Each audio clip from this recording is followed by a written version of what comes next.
Play your position first. Hey, I am Chuck the Bureaucrat, and what I'm about to say is not intended to upset anybody, but well, if history's any guide, somebody's going to get bent out of shape over this. You see, if you asked most good military leaders what their basic job is, they would say something like taking care of soldiers, or Marines, or Guardians, or what have you. And often, that notion was one of the first and sometimes most difficult ideas that I would have to dislodge from newly assigned action officers' thinking. At a certain point in the military hierarchy, taking care of soldiers is somebody else's job. It's for commanders and sergeants, frontline leaders who come in contact with and take care of soldiers on a daily basis. When you become a desk jockey at some major headquarters, your job shifts.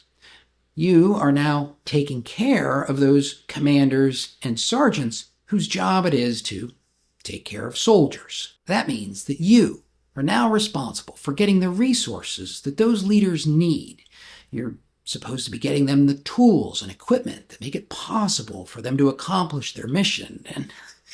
And you're supposed to be writing policy that's clear and direct and at the same time gets whatever the higher mucky-mucks want with a minimum of bureaucratic BS. It's like my old high school football coach used to say, you play your position first. If your job is to make the block, you make the block, because the guy carrying the football is counting on you to make the block. And the same thing goes for these desk jobs. I mean, I get it. Nobody wants to have a desk job. They want to be out there interacting with soldiers, getting stuff done, and good on you.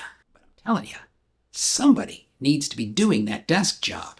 Somebody who understands that if the paper doesn't get pushed in the right direction, then the distractions and complications just trickle down to commanders and first sergeants and squad leaders until you've got some E4 standing there going, why is the Army all screwed up? In a lot of cases, it all starts with a field grade officer who thinks that his desk job doesn't matter. And look, I know a lot of you are not currently destined for that headquarters desk, but you also know that when some young person is headed off to a strange and alien place, it kind of helps to have a little bit of commander's intent about what they're supposed to be doing once they get there, even if it's just a buck sergeant who buttonholes them and says, "Sir, do you see how complicated this crap is?"